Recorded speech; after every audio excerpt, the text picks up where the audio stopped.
Chen Rong-yu, February 2012, New Taipei, Taiwan.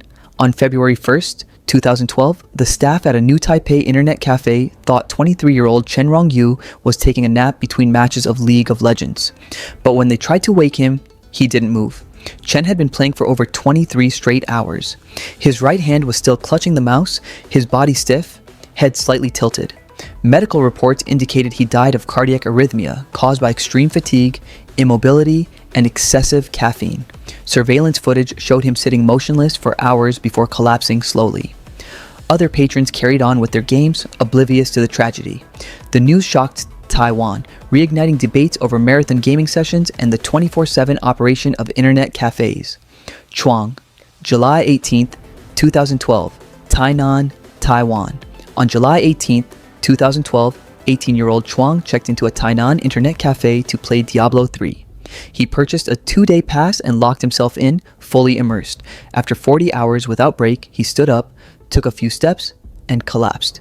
Emergency responders confirmed cardiac failure due to extreme exhaustion and dehydration. Cafe staff reported he had not eaten or complained once. His death, just months after Chen Rong-yu's, prompted inspections of Taiwan's internet cafes. Authorities imposed mandatory breaks and limited gaming hours for minors to prevent such tragedies. Chengwei, March 2005, Shanghai, China. In Shanghai in 2005, friends Chengwei and Zhu Kaoyuan played The Legend of Mir 3. Zhu had lent Zhu a rare virtual sword called the Dragon Saber. Zhu sold it online without permission for roughly 7,000 yuan, $870. Enraged, Zhu filed a complaint, but Chinese law at the time did not recognize virtual property ownership. Days later, Zhu went to Zhu's home and stabbed him to death. This murder, triggered by a virtual object, stunned the nation. Zhu received a life sentence, and the case prompted new regulations surrounding digital property. It remains a chilling example of blurred lines between virtual and real life. Seop, August 2005, Taegu, South Korea. Seop, 28, worked in an office and spent evenings in a Taegu internet cafe playing StarCraft. After losing his job in August 2005, he immersed himself in marathon gaming to escape stress. He played over 50 hours straight without significant sleep or food. After one match, he stood, took a few steps, and collapsed. He died of cardiac failure linked to exhaustion and dehydration. Widely reported, his death led South Korea to introduce regulations on gaming time for minors, including the famous shutdown law. Russell Shankles, November 2005, Columbus, Ohio, USA. Russell Shankles, 20, was an avid Halo 2 player. In November 2005, he locked himself in for a 16-hour gaming marathon. Roommates found him slumped in his chair, unresponsive. Doctors determined he had suffered a deep vein thrombosis from prolonged sitting, which led to a pulmonary embolism. Friends noted he barely drank or moved, unwilling to pause to avoid losing time. His death raised awareness among American gamers about the hidden dangers of prolonged immobility. Chris Staniforth, August 2011, Sheffield, UK. Chris Staniforth, 20, dreamed of working in video games. He spent nights on Halo and Call of Duty. In August 2011, after an overnight session on Xbox Live, he collapsed. Autopsy revealed a pulmonary embolism caused by prolonged immobility. His father launched the Take Time to Move campaign to warn young gamers about the risks of extended gaming. Chris's story made UK headlines and prompted Microsoft to include health reminders in public campaigns. Brian Vigneault, known online as Poshybrid, was a popular World of Tanks streamer. On February 19th, 2017, during a 24-hour charity marathon, he announced a short break but never returned. Friends online reported his absence and police found him deceased at home. Autopsy revealed heart failure caused by exhaustion and sleep deprivation. His death sparked discussion on Twitch about the physical and mental toll of long streaming sessions. Sławomir P. November 2015, Poznań, Poland. Sławomir, 31, took 3 days off to play online games non-stop. Friends said he hardly slept and barely left his seat except for brief bathroom breaks. On the third day, he stopped responding online.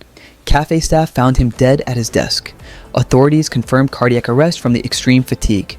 His death ignited a national debate in Poland about cyber cafe conditions and preventing gaming addiction. Peter Traynor, October 2007, Belfast, Northern Ireland.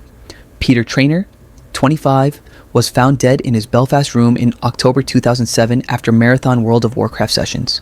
He had played over 20 hours straight, consuming energy drinks and smoking. Medical reports cited heart failure due to exhaustion, dehydration, and stress. He wasn't a habitual addict, but had simply let himself get consumed by a weekend of gaming. His story warned UK gamers of how easily passion can turn dangerous. Zhang Li, January 2015, Guangzhou, China.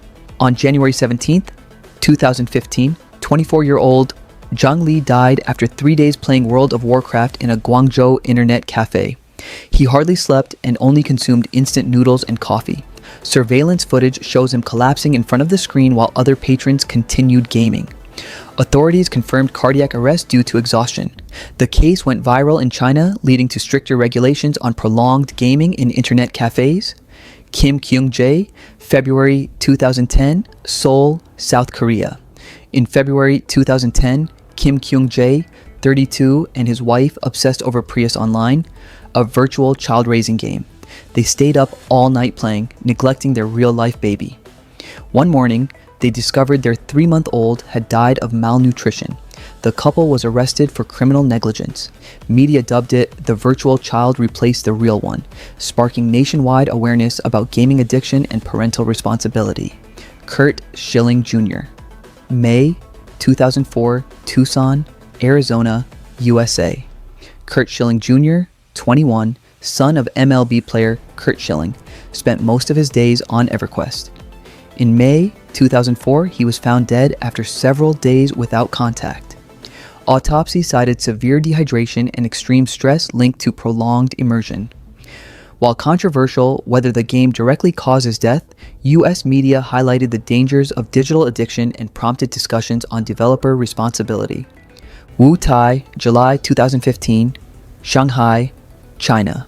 Wu Tai, 24, locked himself in a cyber cafe to compete in a local Dota 2 tournament. After 48 hours without sleep, he collapsed mid-tournament. Paramedics couldn't revive him. Doctors confirmed a pulmonary embolism aggravated by caffeine and prolonged immobility. Videos of the scene circulated online, generating massive criticism. Since then, many Asian tournaments enforce mandatory breaks every 2 hours. Unidentified teen. December 2014, Chongqing, China. In December 2014, a 17-year-old teen died in a Chongqing cyber cafe after 5 straight days of gaming. Security footage showed him barely moving except for short bathroom trips before collapsing.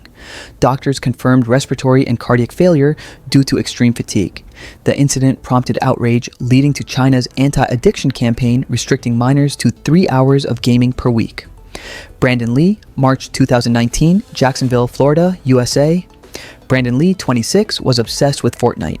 In March 2019, he participated in a 36-hour online tournament hosted via Discord.